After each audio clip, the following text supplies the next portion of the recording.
Hola, soy Ainhoa Barahona Bascones, alumna del segundo C de Tafad Madrid, y por motivos del COVID-19 no podemos realizar nuestras prácticas, por lo que tenemos que hacer vídeos para convalidarlo. En el vídeo de hoy voy a hablar sobre las recomendaciones para la práctica deportiva en relación con el centro de prácticas. Espero que les sirva. El deporte. En general, deporte es una actividad física que tiene como primera característica que está diseñada para competir. Esa es la condición fundamental que define lo que es deporte.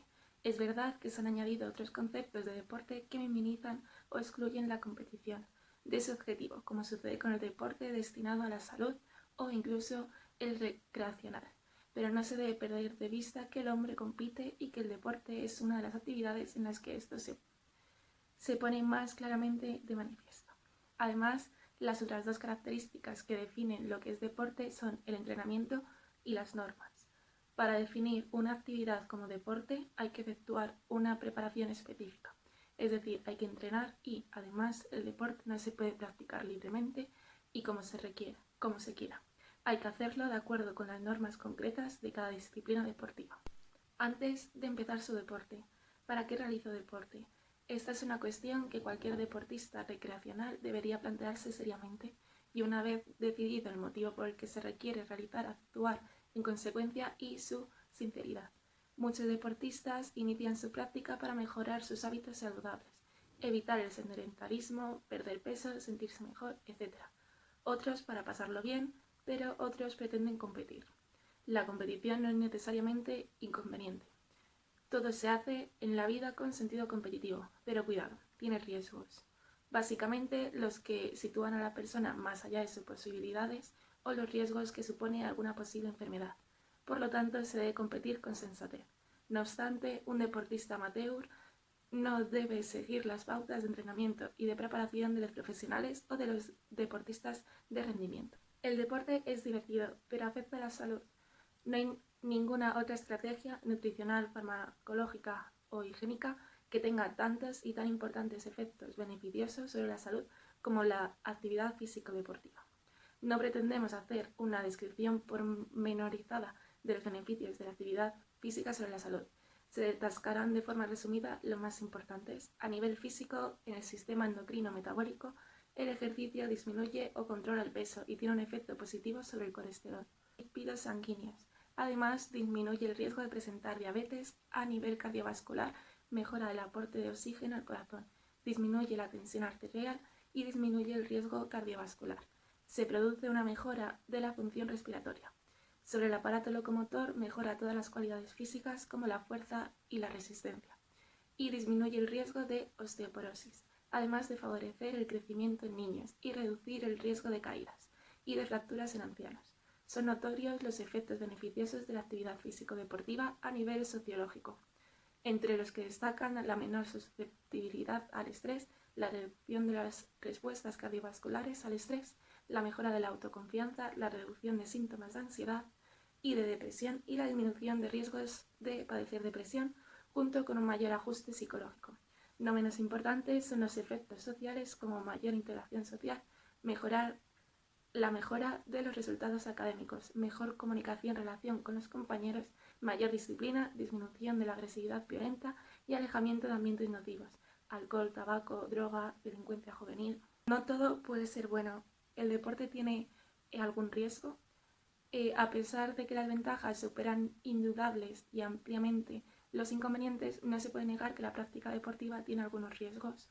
Los más conocidos y frecuentes son las lesiones agudas o por sobrecarga y que se describen en otro apartado. Desde un punto de vista médico pueden aparecer descompensaciones de enfermedades ya existentes como la diabetes y desencadenar algún problema cardíaco como una arritmia, angina de pecho, infarto del miocardio o incluso episodio de muerte súbita. ¿Qué deporte debo practicar? Esto está muy claro. Uno debe practicar el deporte que le guste. Solo de esta manera se puede disfrutar y, lo que es más importante, mantener la práctica deportiva a largo plazo. Y si es posible, durante toda la vida. De esta forma es como se consiguen mayores efectos beneficiosos sobre la salud. ¿Debería hacer alguna visita antes de empezar a hacer deporte con un médico? Sin duda, el médico del deporte, especialista en medicina de la educación física y el deporte, que es la especialidad especialidad médica que sabe de los problemas del deporte, del deportista y de su prevención y tratamiento, le está esperando para ayudarle, concretamente para comprobar su estado de salud, la adaptación al esfuerzo y para darle recomendaciones muy útiles para practicar su deporte. Esto se realiza en una visita médica en la que se establece una relación médico-deportista. Se investigan los antecedentes, se explora al deportista para evaluar la acomodación al juego, flexibilidad, equilibrio, reflejos, etc. Para descubrir enfermedades que pueden ser de riesgo, la temible muerte súbita del deportista, para descubrir otros problemas, por ejemplo, los derivados del gesto deportivo, para valorar patologías o alteraciones ya conocidas y permitir con las oportunas consideraciones una práctica deportiva segura y confortable. Esto se hace en reconocimiento médico para la práctica deportiva que, además de las exploraciones habituales por aparatos como auscultación, toma de tensión arterial, valoración del aparato locomotor, peso, etc., debe incluir inexcusablemente un electrocardiograma de reposo y, en los mayores de 35 años, una prueba de esfuerzo con control electrocardiográfico. El médico del deporte, una vez valorado los datos obtenidos, podrá prescribir en su caso el ejercicio individualizado. Respecto a la práctica deportiva, muy importante, hay que prestar atención al parte meteorológico, especialmente si haces deporte al aire libre, teniendo en cuenta que la temperatura extrema, calor y frío, el viento que modifica la sensación térmica y el sol son factores que, unidos a la deshidratación que provoca el ejercicio físico, añaden riesgo al deporte practicado. La lluvia y el suelo húmedo o resbaladizo favorecen resbalones y caídas, así como el terreno irregular, por lo que hay que evitarlos. Generalmente, cada deporte requiere una ropa y equipación especializada que se diseña para que sea apropiada a la actividad y que hay que intentar utilizar. Lo mismo sucede con las protecciones. Algunas de ellas son obligatorias, como las espinilleras de fútbol, el chaleco salvavidas en el piragüismo de aguas bravas y la máscara de protección en esgrima, o el casco en deportes de conducción de vehículos. Otras, sin ser obligatorias, resultan recomendables, como guantes en muchas disciplinas, protecciones de columna en motociclismo, lumbostato en halterofilia, por citar algunos ejemplos. ¿Puedo dirigir yo mismo mi programa de entrenamiento y mi competición? Hay muchos deportistas aficionados que realizan su actividad sin ningún asesoramiento, bien intuitivamente, bien a través de lo que pueden leer en revistas, libros de entrenamiento o internet, o bien aplicando criterios de entrenamiento que pudieran utilizar en algunas actividades deportivas practicadas anteriormente. Es fácil de entender que es más que recomendable dejarse dirigir por un profesional de las ciencias de la actividad física y del deporte. Es la única forma de garantizar una programación de la actividad y un entrenamiento adecuados. En cualquier caso, cualquier preparación debe basarse en criterios de sensatez y cordura. Cuando se inicia una actividad deportiva hay que escogerla acorde a las posibilidades de cada uno, pero también que sea lo suficientemente atractiva para poder realizarla durante todo el tiempo posible. El entrenamiento debe ser programado de una forma progresiva, de menos a más, permitiendo que el organismo se vaya adaptando a los requerimientos progresivamente crecientes de posiblemente se quieran realizar. Respecto a las competiciones, la competición es un momento crítico. En la competición el deportista no solamente busca su máximo rendimiento, sino que experimenta una serie de respuestas orgánicas que preparan al organismo para el estrés, como son respuestas de tipo nervioso, metabólico como liberación de catecolaminas y cardiovascular, con aumento de frecuencia cardíaca y de la tensión arterial. Todas estas respuestas, unidas al estrés psicológico que acompaña a una situación competitiva, crean un marco apropiado para aumentar el riesgo cardíaco. ¿Qué hacer durante la práctica deportiva? Antes de entrenar hay que trabajar. La sesión de entrenamiento no se inicia con el deporte escogido. Se debe realizar una fase previa que, aunque muchas veces no se percibe como entrenamiento, forma parte imprescindible de él. Es el calentamiento. Esta fase sirve para preparar al organismo para la ejecución del entrenamiento específico. Su nombre indica que se debe conseguir elevar la temperatura muscular, pero hay que hacerlo con movimientos activos que impliquen esfuerzo físico. No sirve otros métodos, como las pomadas o linimentos. En estas condiciones el entrenamiento es más efectivo y se previenen lesiones. Además, hay que añadir ejercicios de estiramiento de las zonas corporales más implicadas en el trabajo a realizar. Por ejemplo, extremidades inferiores, pelvis, cadera, zona lumbar y abdominal. En la carrera. cintura especular y extremidad superior, y en la natación, remo y piragüismo. ¿Cómo es el entrenamiento? El entrenamiento debe realizarse con un objetivo. Es importante marcarse una meta porque de ella dependerá la forma de entrenar. No obstante, se debe realizar de forma regular, constante y si es posible durante toda la vida. No es recomendable la práctica deportiva esporádica o con una frecuencia baja, por ejemplo, un único día a la semana. Para mantener una forma de vida sana y mejorar la salud, el entrenamiento debe realizarse a una intensidad baja o moderada un mínimo de 3 días por semana y en sesiones de 20 a 30 minutos, aunque es preferible que se realice el mayor número posible de días semanales. El entrenamiento para tratamiento de enfermedades crónicas debe realizarse bajo prescripción médica e individualizarse en cada caso. Dentro del deporte recreacional o aficionado con cierto sentido competitivo, hay un espectro de práctica deportiva ampliadísimo. Desde el jugador de deporte de equipo o ciclista que realiza una práctica semanal de fin de semana, hasta el maratoniano, triatleta o ciclista que invierte hasta 12-15 horas de entrenamiento semanal y que busca conseguir marcas. En sujetos sanos, todo se puede realizar y si las capacidades de la persona lo permiten, se puede alcanzar un elevado nivel de rendimiento. No obstante, la práctica deportiva con altos requerimientos suele pasar algún tipo de factura más o menos importante, antes o después, y el deportista debe saberlo. Sin entrar en las consecuencias de las lesiones o accidentes producidos por la práctica deportiva, una actividad muy intensa, frecuente y de alto requerimiento puede provocar secuelas de diversos niveles. Por ejemplo, patologías de los discos invertebrales con lumbalgias y ciáticas en baloncesto, artrosis en tobillos en futbolistas, hematuria, sangre en orina más o menos visible en maratonianos.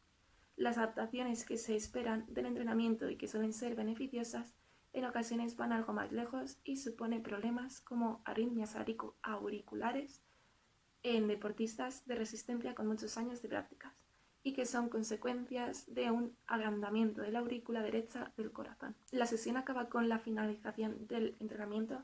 No es recomendable finalizar la actividad deportiva de repente. Es conveniente que el deportista realice un periodo de vuelta a la calma, trotando o caminando en lugar de cesar súbitamente la actividad, especialmente si el entrenamiento ha sido intenso y si el deportista es mayor. Además, hay que realizar una nueva serie de estiramientos, ducha, cambio de ropa, abrigo adecuado, si el ambiente es frío y buen descanso para poder emprender una nueva sesión de entrenamiento, en condiciones de sacarle el mayor provecho posible. Son rutinas básicas tras la sesión de entrenamiento. Incidentes indeseables en la práctica deportiva. ¿Qué hacer si surge algún imprevisto? El realizar una adecuada forma de preparación deportiva no impide que en algún momento pueda surgir un problema imprevisto. Un catarro, una caída, una tendinitis, un incidente cardíaco. Cualquier incidente médico debe llevar al deportista a una consulta médica. Una enfermedad, un proceso febril, una intervención quirúrgica, una descompensación de una enfermedad crónica, una diabetes, una hipertensión, por ejemplo, deben suponer la interrupción de la práctica deportiva hasta que superes el problema.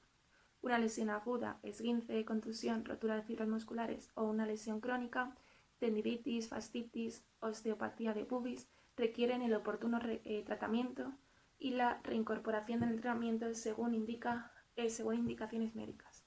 Y muy importante, no se debe entrenar si se tiene fiebre o algún tipo de infección, ni tan siquiera con un proceso catarral. Existe riesgo de afectación cardíaca que podrían tener consecuencias importantes.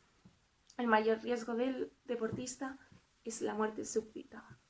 Terrible circunstancia actualmente bien conocida porque ha habido mucha información médica sobre el tema, pero realmente sé lo que significa y hasta qué punto tengo el riesgo de padecerla como deportista. La muerte súbita del deportista es una situación que lleva a la muerte del deportista en un espacio de hasta 2 o 3 horas una vez que se ha producido el primer síntoma. Este primer síntoma suele ser un síncope, una pérdida de conciencia espontánea, es decir, que no es consecuencia de un traumatismo o un accidente.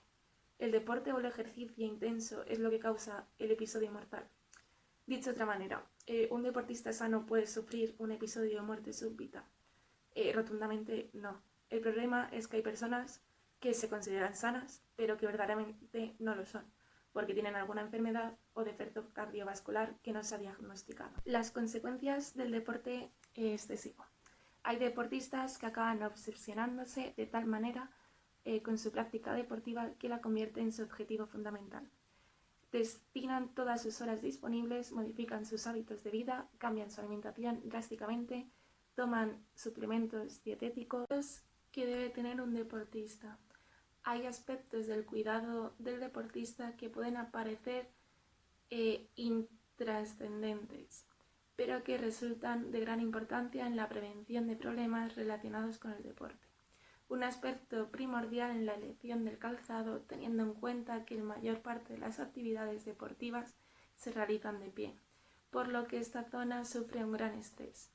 El calzado debe ser específico para cada deporte y especialidad. El calzado para correr, a pesar de la moda existente, debe ser neutro en su pisada.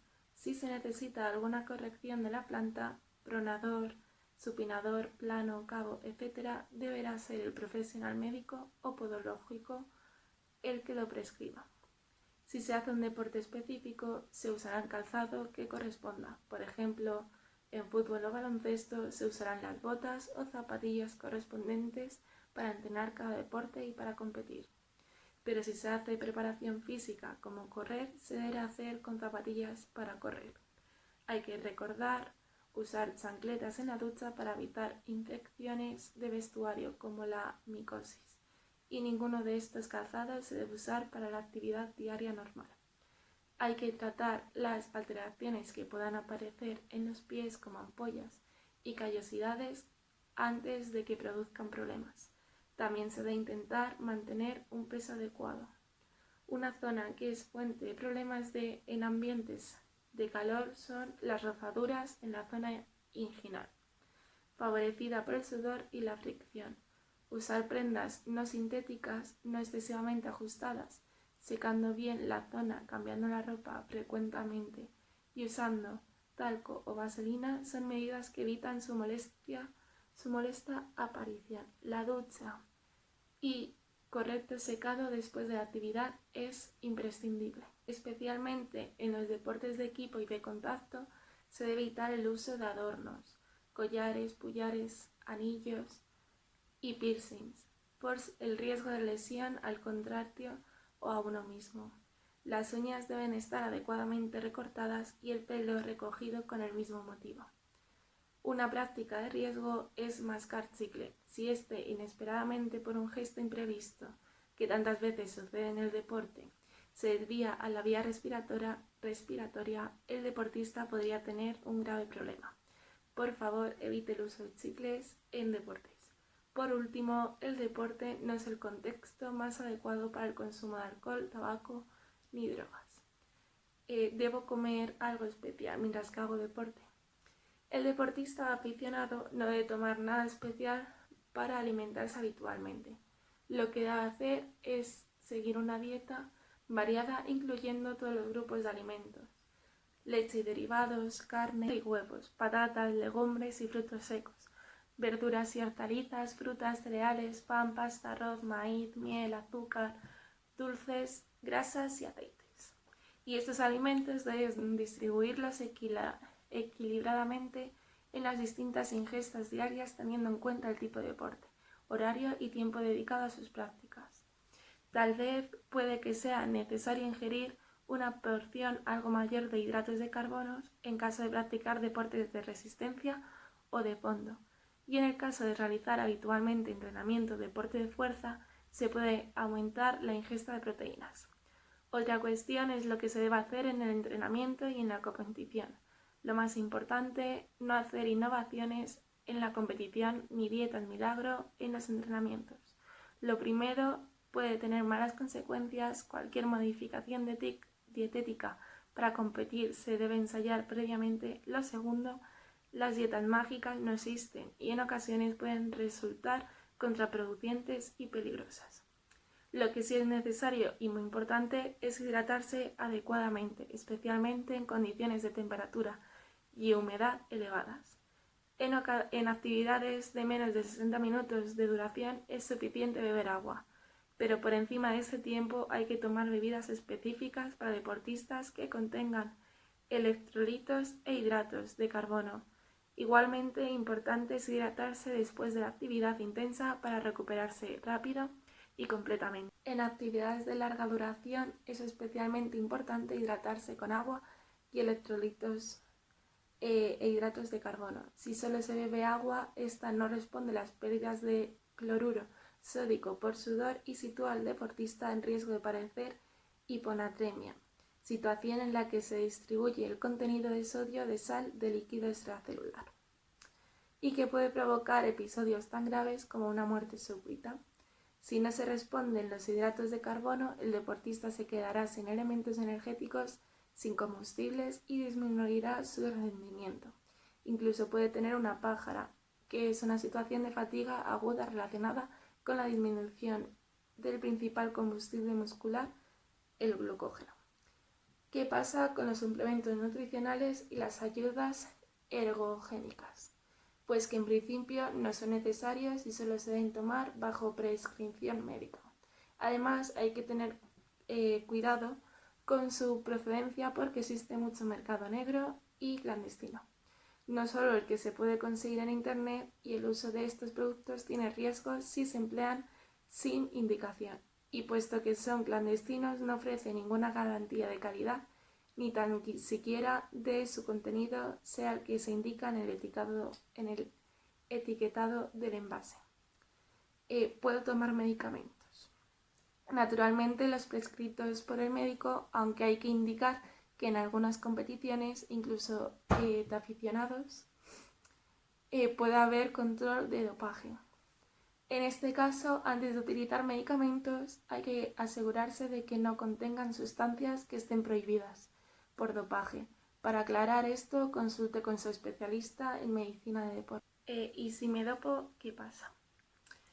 Además de un fraude y un engaño que se hace a los demás, y lo que es más importante, a uno mismo, el dopaje tiene riesgos importantes para la salud que están en función de las sustancias empleadas, de las dosis que se utilicen y de los medios de administración. Desde todos los puntos de vista, es absolutamente desaconsejable utilizar sustancias y métodos prohibidos. Los límites del deporte. Ya se ha dicho que si hay algo que caracteriza al deporte es la competición, que en sí misma no es negativa, pero que si se realiza de una forma que supere los límites del individuo puede resultar peligrosa. Los límites, ese es el problema. El deportista busca sus límites compitiendo con sus rivales o compitiendo con uno mismo.